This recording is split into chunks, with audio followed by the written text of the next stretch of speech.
This is Daily Blast Live. We're talking about what you're talking about. You all ready for this? Dun dun dun dun dun. This is a sham. No. Y'all, just stop.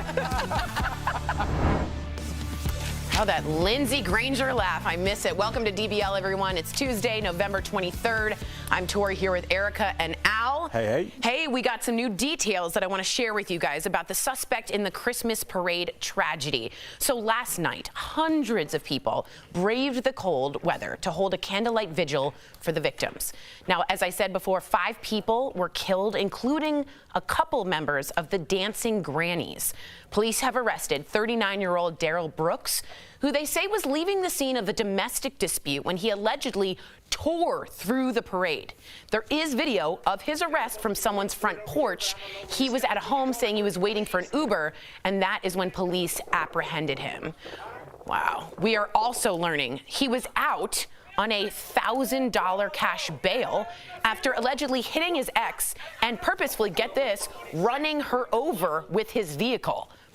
A lot of people today are asking, should he have been out on bail, especially given his lengthy rap sheet, having been discharged with 16 crimes since 1999?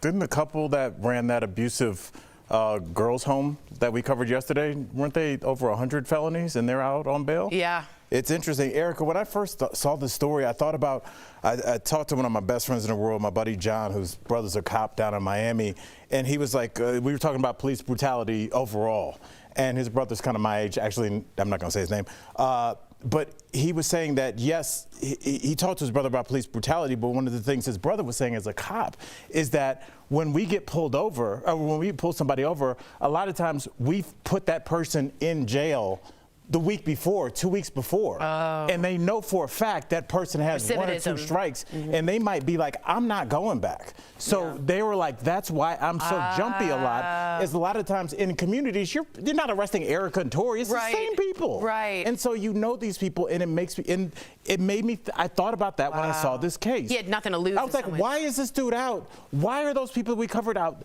Because we filled our jails with non-threatening marijuana offenses. So now we have real life crazy people, excuse my language, wandering the streets. So this is why, Erica, when you have the jails filled up with people that should be at work. Right. No, I totally agree with you, completely agree with you. And I stand behind what I said yesterday. You know, there is a wanton disregard for empathy for other people's lives. Same thing when my home was broken into. Keep in mind, this man had weapons, he had zip ties, he had duct tape. Like, had he gotten in while I was naked in the shower, I don't know what would have actually happened. He had just been released from the county right next door to mine an hour before he broke into my home. Wow. When they finally found him, which wasn't that long, because let me just be very clear, actually the police found him within like 15 minutes because I was able to identify him. But when they found him, they were like, he has 8 warrants for his arrest that hadn't been they hadn't figured that out until after they released him. So, I mean, I know. I'm very clear. Sometimes I have nightmares about it on a regular basis, very clear. Our prison system, man, well, all backed up and all reversed and backwards, in my opinion. This is what happens when you interject capitalism into anything. Yeah, for-profit jails. For-profit jails. That's right. I just saw this weird story on Vice yesterday where they figured out how to make vape pens for prisoners so that they can vape in jail, but the vape pens are made by the prison. So they're making just money. Cyclical. They're selling the products their to own product. a captive audience. I mean, this is what happens when you don't really focus on making our streets safe, when you focus on profit. Yeah, wow. All right, we also want to get to this story. This jury has begun deliberations in the trial of the 3 men accused of murdering Ahmaud Arbery. They have all pled not guilty, but they could face life in prison if convicted. Now, here are some of the closing arguments made by attorneys yesterday. Take a look. All 3 of these defendants made assumptions about what was going on that day, and they made their decision to attack Ahmaud Arbery in their driveways because he was a black man running down the street. Travis, in his interview, told you. I was under shock. I was under stress. I don't know. If he had his hand on the gun, I think he did. I think he did. I think he had my shirt. I think he was punching me. Travis is in a state of disrepair. There is no question that Ahmaud's hands are on this gun. Another interesting thing that Travis McMichaels' defense lawyer brought up was the idea that Ahmaud Arbery was a threat because he was, quote, armed with his fists, even if he had no weapon, which makes zero sense in my opinion. I'd also like to bring I think it makes sense. It makes sense when you start talking about how black men are viewed. Yeah. I mean, Trayvon Martin was a threat. With walking Skittles. home, yeah. It's like everybody that's usually just standing there is viewed as a threat because they're black and you don't know what they could do. And so that is becoming a defense, is like, he's black. Yeah. What do you want me to do? Like, risk it? Good point. Al, watch this too. This is from the prosecutor, Linda Donikoski, and this is her talking about the three men and talking about Arbery. This was so upsetting to Ahmaud Arbery's mom, Wanda Cooper Jones. She had to leave. You might hear an audible gasp after she said this in her closing. Go ahead. In his khaki shorts, with no socks to cover his long, dirty toenails. So if you heard the long gasp, he said his long, dirty toenails. Talking about Arbery, Ahmaud Arbery's mom got up. Again, that was the defense, not prosecutor. What a racist, blatant racist thing to say. She's projecting because it's her daddy she's talking about. I'm being very honest. When you say things like that, there is a direct correlation to your life.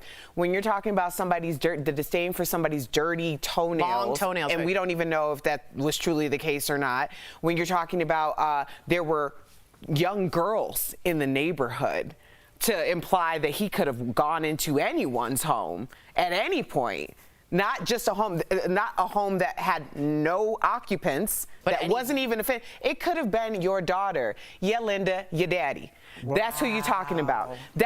You talking about your daddy, your uncle. You're talking about somebody that's super close to you. Because where do you come up with something like that? I know.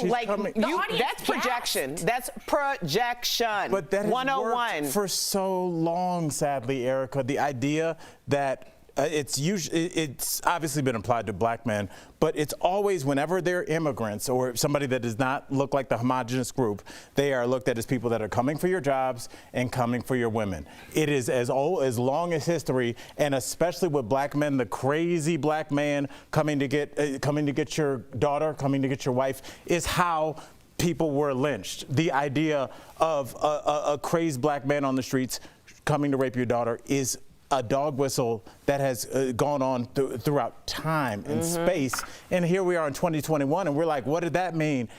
Everybody in that courtroom that was supposed to, that knows what that means, knows where that came from. So that's where that is. And it's a deflection. Because it's your daddy. What else are you going to say, Erica? That's all she's got. Wow. It's pappy. Yeah. Okay, it's your grandpappy. It was your grandpappy, as Erica said, and it was low, according to Arbery's mom, and I agree. Completely racist, in my opinion. We'll be right back. Closed captioning provided by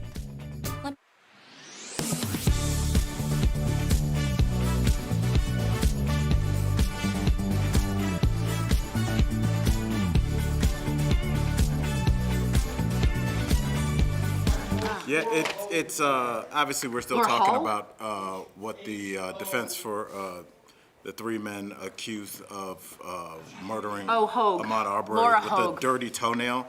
I just dirty toenail. I just thought it was such a strange defense, and it seems like throughout this entire trial, they don't have anything. They don't have any. Yeah, I mean, say what you want about Kyle Rittenhouse. They had, you could say, video. well, that's not, that gun is legal. His father's in Kenosha. There, and there's gun laws in Wisconsin that kind of allow for that stuff. Right. It honestly, as a person just observing this Ahmaud Arbery case, and I want to get you guys' opinion, I don't think the defense had anything. When they say, he had his fists, I mean, that's ridiculous.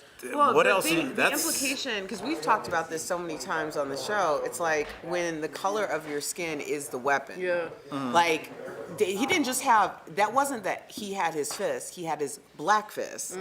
Like, so the implication is that there is some superhuman power, which, by the way, if you've ever been in a situation where you had to fight for your life, you might have some superhuman power too. But there's this implication that, like, oh, well, I can, because he brandished his fist in order to fight me off from killing him, that's a bigger, more egregious act than me chasing him down with a weapon. Yeah. And Wanda Cooper Jones said, that's Arbery's mom, was outside the courtroom. She got up, she left. She walked out and made a statement. By the way, it was defense Laura Hogue. I apologize for saying the wrong thing. I was reading the wrong Linda. It's Laura Hogue, the defense, who said this. Wanda Cooper Jones went out to the press and just said, that was so low. Everyone knew it was low. There was a gasp in the courtroom. And it's like, wow, that's how they do things down there? Wow, really?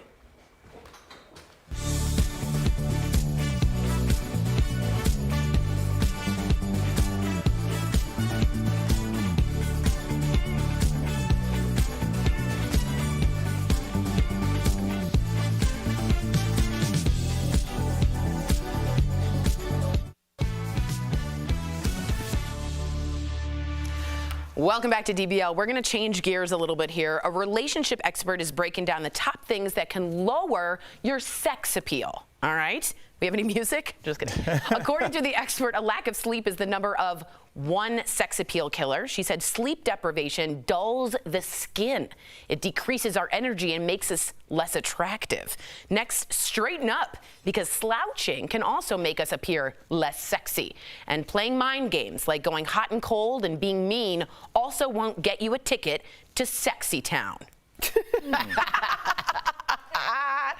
All right, so let's break it down to what makes men and women less sexy. For women, it includes taking an hour to put on makeup, saying, I don't need a man, too much eagerness, and being oversensitive. Whoa. I don't even know if I can repeat those. I do have to say that I don't need a man thing. Yeah. It's not that I feel like it's unsexy, but I do discourage my single friends from saying this. Fair. Because I do believe in the power of words and manifestation. Nice. And when you say something like that and you don't truly mean it, then you're like a self-fulfilling prophecy. It's okay if you're like, I don't want to be in a relationship right now. I don't need that in my life. But don't say, I don't need a man when you want one. That's very true. Like, just don't do it. Manifest. That's right. Exactly right. That's interesting. Now, men, I want to hear this, lose sex appeal by complaining about an ex, constantly talking about themselves, setting up a date by text, and telling women it's easier for them than it is for a man. Oh, God, it's so corny. I've heard that so many times. It's like I want to tell every man while we're on television. Don't say it. Women don't like that. They don't like when you yell at them on the street. There's a reason that's never worked. Don't do that. But I would say one thing that didn't make this list, Erica, I think it's gaming. And I don't want the video gamers to come and destroy our show and Bayhive us.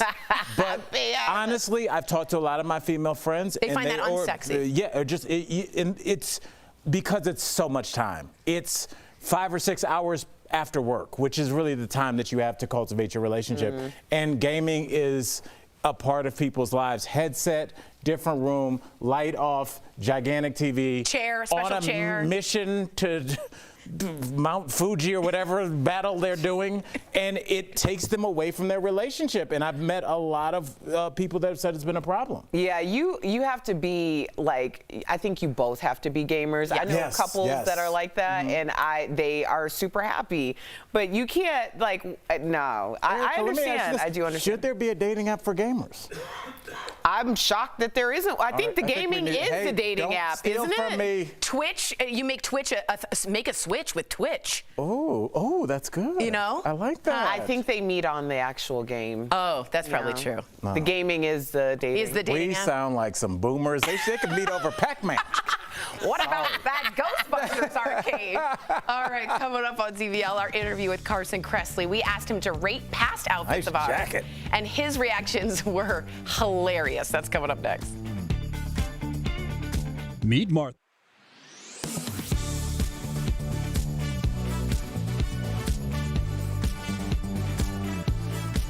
Researchers say Pfizer's COVID-19 treatment pill showed strong results during phase 3 trial. That prompted questions like, these on Twitter, suggesting the pill could replace the vaccine. And Verified viewer Jason asked if the pills work within the body the same way as Pfizer's COVID-19 vaccine. So let's verify.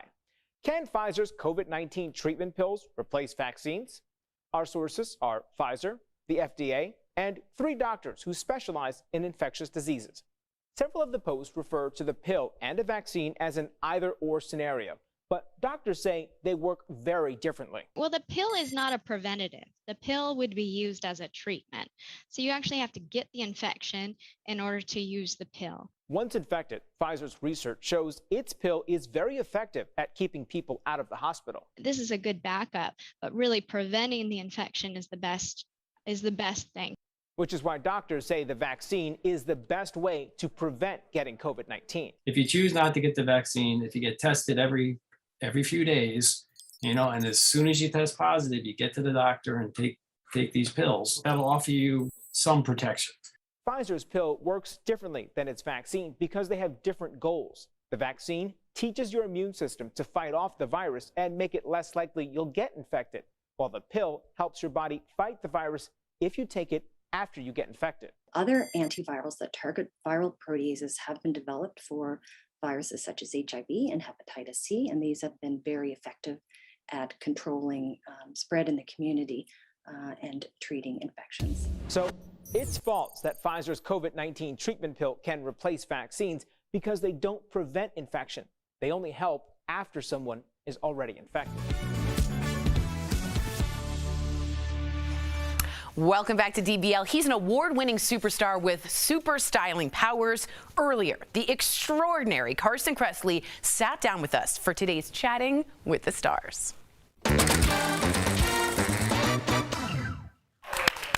Oh my gosh, that's me. Thank you so much for the glowing intro. Yes, it's all true. It is. Okay, so Carson, I know that people have to ask you all the time to help them out. Like make over my man's, honey. That type of thing. Does that happen a lot to you?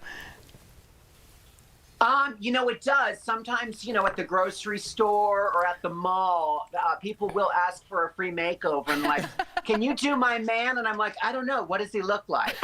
I'm down. Okay, wonderful. So now I've buttered you up. We're a little scared to ask you. Terrified. But what makeover advice would you give us? Ooh, bring it. Oh, gosh. I think you guys look great. I would say, well, I'm a big fan of color, even though I'm not wearing a lot of color right now. But I think color is so fun. It affects our mood. It makes us feel better. So I would amp up the color, even, for guys, pocket squares. For the ladies, bold. I love that print, by the way. No, not you. So I He was think, talking have to fun me, with not color. you. I know on TV you have to do certain things so it doesn't look too busy, but I like a dash of color. Let's get to me and Al. We're both regular straight guys, and our producer, who watched you on the original Queer Eye for the Straight Guy, would like you to rate some of our outfits. I understand. Look over there. I have to finish this. All right, so here's some outfits. Wow. Here's Al and his romper. Be honest. That's me and my onesie. Did you just say you were straight guys? Yeah. I think that's really cute. The printed onesie. I applaud you. It is bold. It is brave. It is fun. It's all about where you're wearing this. Now, I know you're, was this on a vacation? No, Were you he like was going at to my like house, a beach Carson. party? What was happening? That was at He an was at my Erica house. party. Erica throws the best parties, and I always break out. It some wasn't even a outfit. party. We just had drinks on the patio. Well, that was a party to me.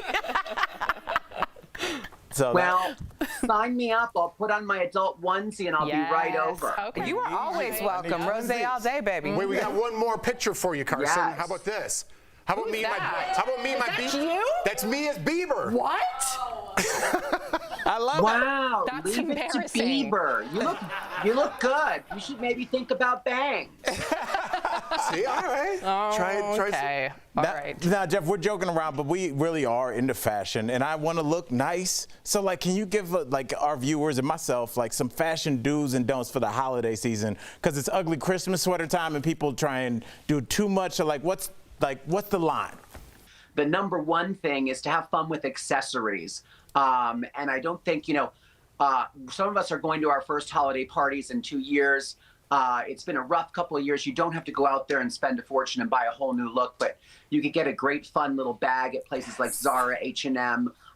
For guys, it could be, you know, a fabulous new tie pocket square, a great velvet slipper. That is great advice. I love that it's cost effective too. And speaking of the holidays, you've got to tell us all about your new Christmas movie, The Bee Who Stole Christmas. We can't say the full title on daytime TV, but tell us all about it. Oh, we can't. Yeah, The Bee. You know what it means. It sounds like beach.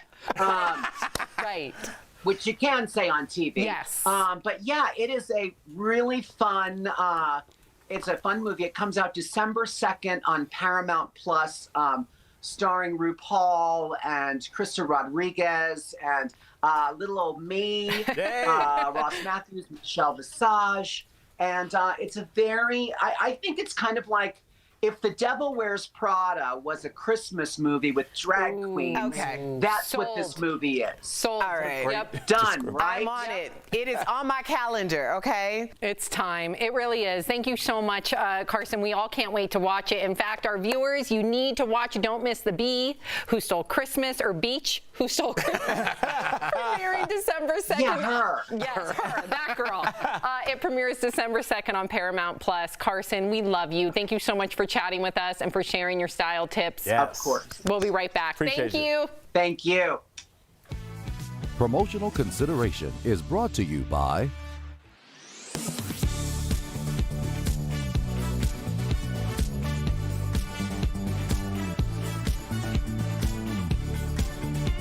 That sound means it is time to verify. As you are up in the attic digging through your holiday decorations, take a look at all of your junk.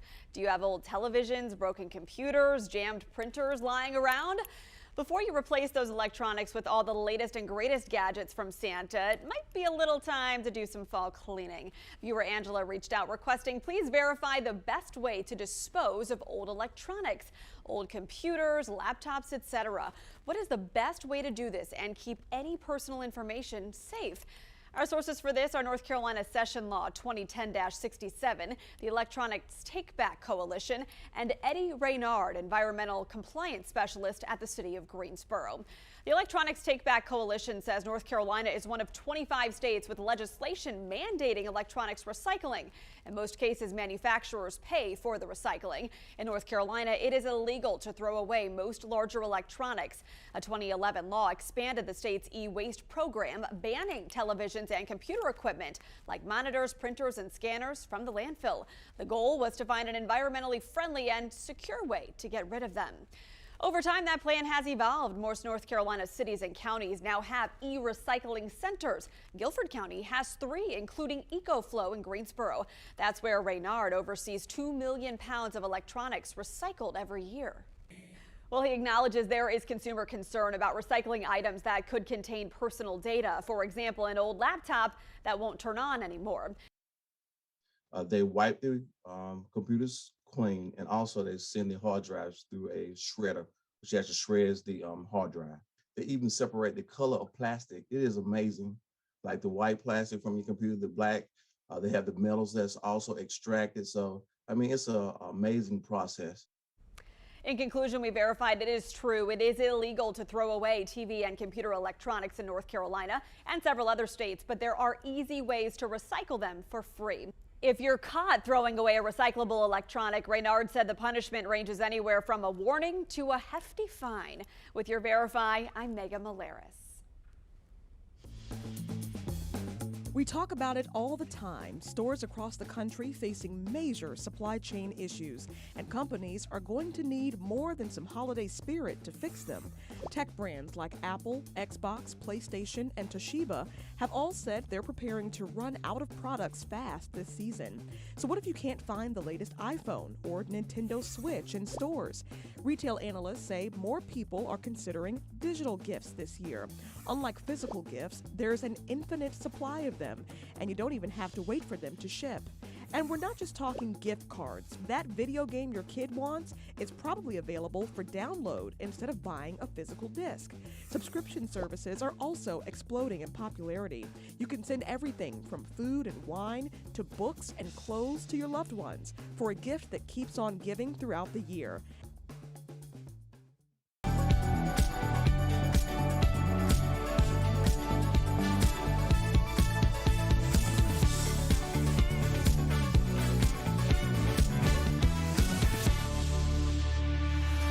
Welcome back to DBL. Our friends at Morning Save have so many great deals for you guys that Steph had not one but 2 rounds of products for you this week. So enjoy these amazing deals. It's just in time for the holidays. And don't forget to come back tomorrow to see what else we've got for you. So take a look.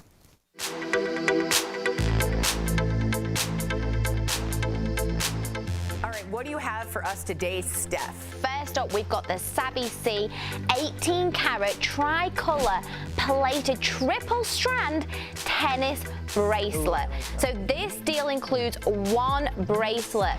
So normally this is $300. Now this is only $29, which means our viewers save 90%. Okay, now Tori, we've got the Cuisinart Advantage 5-piece ceramic coated color knife set. So this deal includes a chef's knife, a slicing knife, a santoku knife, a utility knife, and a paring knife. So normally this set is $65. Guess what, Tori? What? They're only $19.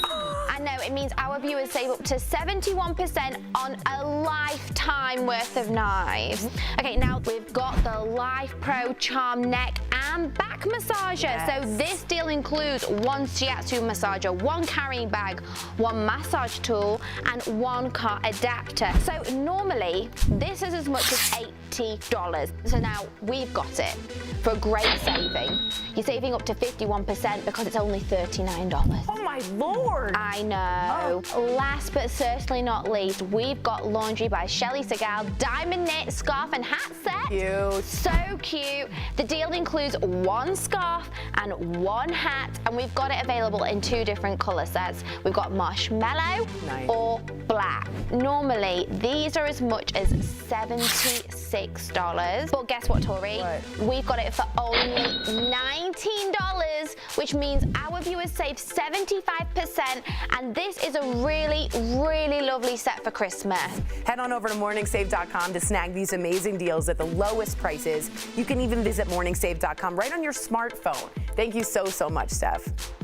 Good stuff. Before we go, though, we have to give a big DBL shout out, for this big sweater. It's Kyle Kuzma's massive pink sweater. The 26-year-old who plays for the Washington Wizards basketball team wore it on his way to the locker room before last night's game.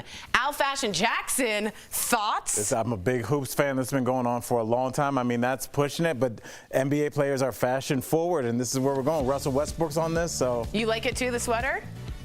2? Like it? Bye, guys. We'll see you. Bye.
This is Daily Blast Live. We're talking about what you're talking about.